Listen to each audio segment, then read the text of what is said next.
Scott and Ash's eyes meet from across the video phone in the wake of Ash's declaration that he intends to go to Sinnoh. Briefly, the boy wonders if his employer will be annoyed that he's leaving so soon after taking up the post. Though on the contrary, Scott flashes an easy grin, saying that's perfect timing, since he's had his eye on a challenger over there, so if Ash wants to test them for him, that'd be great. Curiously, Ash asks what Scott has in mind, to which the Frontier boss laughs that he wants Ash to battle them, and see if they're Frontier caliber, like how Agatha did with him the day they met. Grinning that this is something he can definitely do, Ash hangs up the call and makes preparation to depart. As this is a new journey, he decides to start off with just Pikachu, though before he can go, he also swings by Professor Oak's lab to update his Pokédex, as well as his mum's house to bid her goodbye and receive a new change of clothes, with the hat still bearing his Frontier symbol, though this time in blue. And just like that, Ash is ready to go, catching a boat to Canalave City, as it is not only one of Sinnoh's biggest ports, but also the location of his opponent. The trip takes a little over a week due to Sinnoh being far away from Kanto, though Ash doesn't mind, doing some last minute training with Pikachu until the boat pulls into the harbour. Being eager to battle, Ash heads for the Canalave gym as soon as he's able to disembark, as this is where Scott has arranged for his opponent to meet him, though when he steps inside, he is met by a blast from the past. Is that Sir Aaron? Doing a double take, Ash realizes that while the young man is not Sir Aaron, there is a striking similarity, with them even carrying themselves in the same way as the young challenger steps forth and introduces himself as Riley. Smiling, Ash shakes Riley's hand before asking if he's ready to battle, to which the prospective Battle Frontier challenger grins that he is, bringing forth Lucario and cementing it in Ash's mind that there definitely must be some connection between this guy and the hero of ancient Kanto.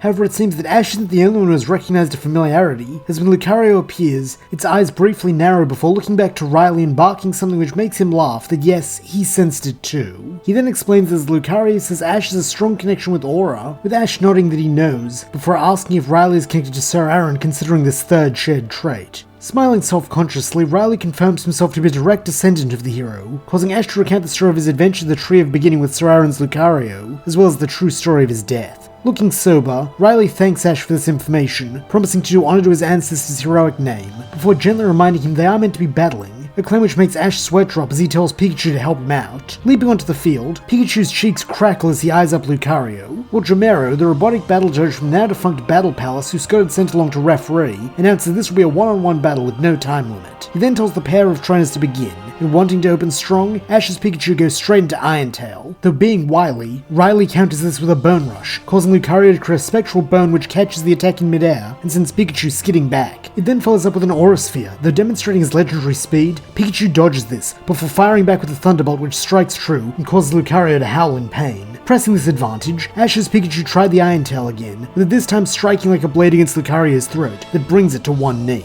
Worriedly, Riley asks if Lucario is okay, to which the canine growls that it is, rising back to its feet and launching a second Aura Sphere. However, this one is just as ill-fated as the first, with Pikachu slicing in half with another Iron Tail before coming in for a quick attack with the intent of ending things here. Unfortunately, this time Riley is ready for the close quarters attack, with Lucario using Bone Rush once again to strike Pikachu on top of the head with a super effective ground type move. This leaves the mouse vulnerable to a follow-up close combat that sees Pikachu being battered by a barrage of paws before being sent crashing back into the dirt of the battlefield. Nonetheless, Pikachu is far too gutsy to go down like this, and so on Ash's cry, leaps back into the fight, this time bathing himself in electric energy as he charges down the field with Volt Tackle. Recognizing this as a finishing move, Riley calls for another close combat to stop Pikachu in his tracks, with the fighting type springing into action as it swings a fist at Pikachu's face. For a moment, this collision brings both Pokemon to a standstill. Then, with a confident grin born of being the partner of Frontier Brain, Pikachu breaks through, blowing Lucario's fist back and striking in the chest with enough force that it goes flying into the back wall of the gym, ending the battle.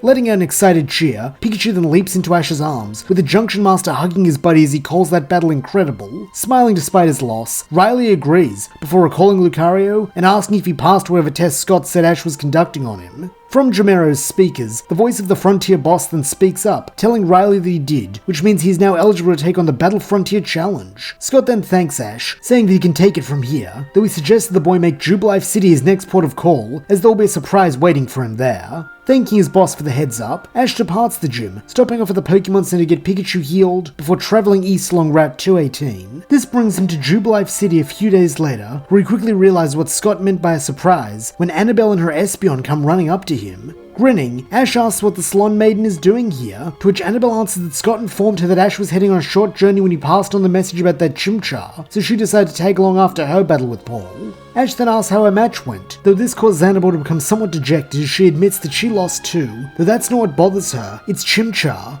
Through her empathic abilities, she could sense how much anger and fear it was feeling, even when not in its blaze state. Such constant stress cannot be good for it, with it barely being able to stand by the end of their battle, due to the strain such a state of mind was putting on its body. Looking grim, Ash says that he dreads to think what Chimchar had to endure to wind up like that, with Annabelle nodding her agreement, before commenting that it's up to Brandon now to set Paul straight. Curiously, Ash asks if that means the Pyramid King has returned to Kanto, though here Annabelle shakes her head, saying that from what she's heard, he's still in Snowpoint, meaning that if Ash wants, they can head up there and see if they can catch Paul and Brandon's battle. Agreeing that this sounds like a good goal, Ash asks how they are meant to get to Snowpoint City, with Annabelle explaining the most common route is to hike across Mount Coronet in the center of the region, since from there it's only a few days' trek to the city. Having no better plan, Ash tells Annabelle to lead on, with the goal directing them north towards Floroma Town. On the way, Ash has several quick battles, with Pikachu promptly cleaning house, and while they do not challenge him after spending so long facing opponents that are said to be on par with the Elite Four members, the simple act of making new friends through battling while exploring a new region does wonders for Ash's spirits, with Annabelle only realizing how much the ennui of stagnation had been wearing on the boy as it starts to lift at last. Likewise, the sight of Floroma Town as a new place Ash has never seen before only bolsters his good mood, causing Annabelle to laugh that Ash really loves traveling, doesn't he? Smiling, Ash replies that yeah, going on adventures with friends is the best thing in the world, and while he thinks being a frontier brain is awesome, he can only grow so much in one place. Nodding, Annabelle concedes that in that way he's a lot like Brandon, before adding in a tone of admiration that maybe that's why they're both so incredibly powerful.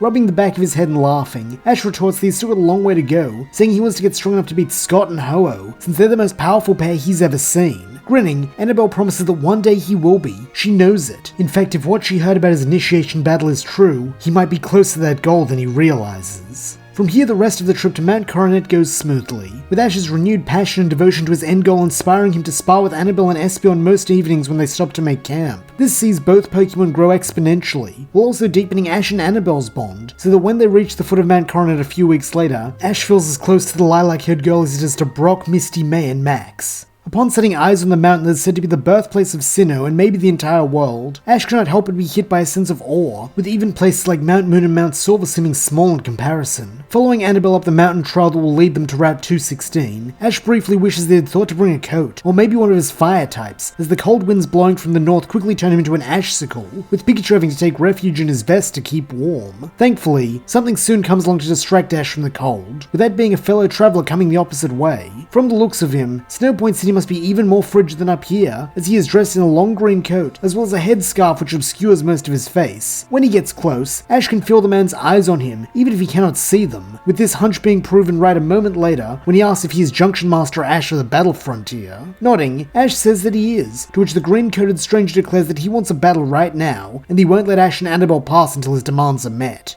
Despite this forceful way of asking, Ash is happy to accept, asking Pikachu to do him a solid in battle for him, with the electric rodent cheerfully agreeing, his shared love for battling being enough to coax him from his warm resting place. Stepping to the side so that she can referee, Annabelle tells the stranger to bring out his Pokemon, with him releasing a large bipedal Pokemon that resembles a Rhydon with extra bulk and lumpy orange armor. Pulling out his Pokédex, Ash learns that this Pokemon is called Rhyperior, and that it is Rhydon's evolution, a fact which greatly excites him, as he had no idea that Pokemon evolved. He then tells Pikachu to use Thunderbolt, though unfortunately this is wholly ineffective, due to Rhyperior being a part ground type, with the scarfed man telling that Ash reminds him of his son, always running off before thinking things through. He then demonstrates the power of a more methodical approach, calling for a Rock Wrecker, with a heavy-looking boulder shooting from Rhyperior's palm and striking Pikachu head-on. Squealing in pain, Pikachu is sent tumbling back along the mountain path, though neither he nor Ash are deterred in the slightest, with the electric type quickly springing back to his feet as Ash tells him to try again, but this time to aim for the horn. Remembering their battle with Blaine, Pikachu obeys, raining lightning down upon Rhyperior's horn, though when the barrage ceases, Rhyperior appears completely fine. Grinning under his wrappings, the man chuckles that simple tricks like that won't work against him, since he and Rhyperior trained to overcome that little weakness years ago. He then adds that this shouldn't be too big a problem for Ash though, since he's the adaptability brain, so he's sure he'll be able to adapt to this.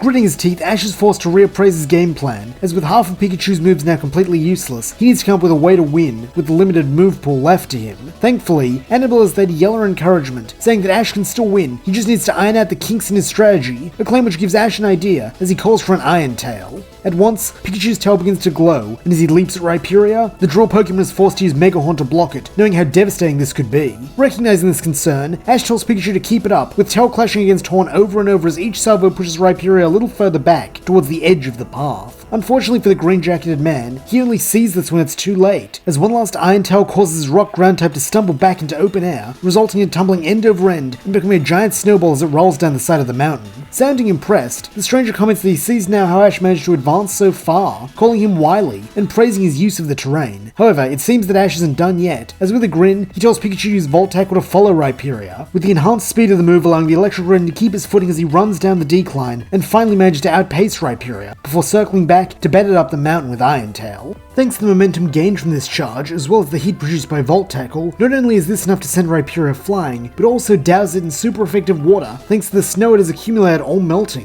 However, this is hardly Rhyperior's biggest concern, as with a cheer, Ash tells Pikachu to test if the draw Pokemon's electric-proof conditioning still applies when it's covered in water, something the electric rodent seems equally keen to test, as he turns all the kinetic energy he's just created into a massive thunderbolt, which briefly dyes the entire mountainside bright yellow. When the light of this colossal attack fades, no one is surprised to see Rhyperior unconscious, with its trainer laughing as he calls Ash and Pikachu an incredible pair. Smiling too, Ash tells the man he's pretty awesome himself, suggesting that he ought to take the Battle Frontier challenge, though this only causes the man to laugh harder, as he says that while he's flattered Ash thinks so, he's afraid that is not possible, before throwing off his headscarf and declaring himself none other than Palmer. Looking back to Annabelle, Ash asks if he's supposed to know who that is, causing Palmer to hang his head dejectedly, as he decides that he's one of the Sinnoh Frontier Brains, before apologizing for the subterfuge, and saying that when Scott told him Ash was coming, he couldn't resist seeing his strength for himself, since the Frontier boss always speaks highly of the boy. Eagerly, Ash asks what Scott says about him, though with some light chiding, Annabelle tells her companion that now isn't the time to be standing around chatting, since it's freezing. Laughing that he forgot in the heat of the battle, Ash bids Palmer goodbye, though with a grin, the Sinnoh Brain says that if the kids want, he'd be happy to escort them to Snowpoint, since he presumes they're on their way to visit Brandon. Happy to accept help, the pair confirm they are, with the duo subsequently becoming a trio as they make their way for Snowpoint City. Following another week of frosty trekking, in which Ash gets to know Palmer a lot better, the team finally arrive at Snowpoint, where their first port of call is the Pokemon Center, both to heal their Pokemon and warm themselves with a mug of hot chocolate. Following this revival, the trio head directly to the Battle Pyramid, where they are pleased to find its interior pleasantly toasty, though this is not due to any environmental controls, but rather the battle taking place in the center of the main room. It seems that Ash, Annabelle, and Palmer are later than they had thought, as Brandon and Paul are already engaged in the final stages of a fierce duel, with that berserk Chimchar's blaze-powered flamethrower clashing with Regice's ice beam. From their place by the entryway, it seems the pair of moves are evenly matched, with Brandon acknowledging that Paul is a lot stronger than the last time they battled, but this is not good enough for Paul, who barks at Chimchar to use his full power to get him the win. Like it was during the battle against Ash, this harsh turn seems to ratchet up Chimchar's fear, and with it, its power, with the already impressive flamethrower becoming a devastating inferno, reminiscent of Ho-Oh's sacred flame. Apparently, the strength of this move is even comparable, as it immediately overcomes the legendary Regice, who is completely consumed in flames. Wanting to make sure this is a decisive blow, Paul instructs Chimchar to keep up the heat, with the little chimp obediently screaming more and more flames until Brandon commands them both to stop, saying the battle is over, and that Paul has won. It is only now that Paul allows Chimchar to cease its assault, with it promptly collapsing, its tail flame now barely more than a few embers, suggesting that it has quite literally burned itself out on Paul's orders. Unfortunately, Chimchar is not the only one to come out of this fight looking worse for wear, with Regice more closely resembling a melting ice cream cone than an iceberg. Recalling it so it can refreeze, Brandon reiterates that Paul has won, and that he hopes that with this victory, Paul will perhaps be able to let go of some of the anger that has been driving his battling style up until now. Paul says nothing to this, merely holding out his hand for the brave symbol. As the Pyramid King lays it in his palm, Scott, who is also in attendance, gives the boy a slightly unnerved version of the congratulations he gave Ash when he won against Brandon. This includes the offer to become a brain for the Sinnoh region, which Paul accepts without hesitation, the first thing resembling emotion crossing his face, as he locks eyes with the person sitting beside Scott, a man with a purple ponytail, who Ash assumes is Paul's brother, the one who tried and failed to become a Frontier brain a few years back. As this exchange takes place, Ash rushes over to check on Chimchar, who seems to be struggling to breathe in its state of exertion. Spotting Ash at last, Paul simply asks what he's doing here, as with seemingly no concern, he recalls Chimchar to its ball.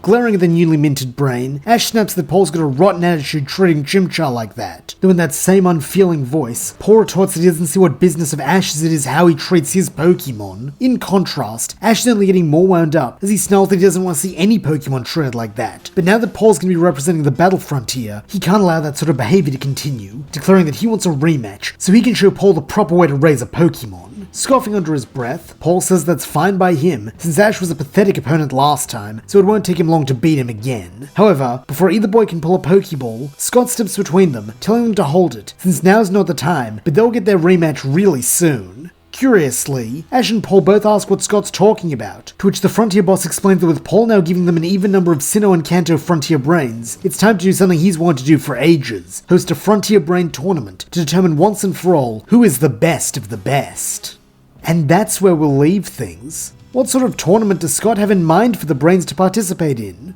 Will it allow Ash to get the rematch with Paul he so sorely craves? And does he stand a chance against the boy who beat him so summarily last time? Find out as the journey continues.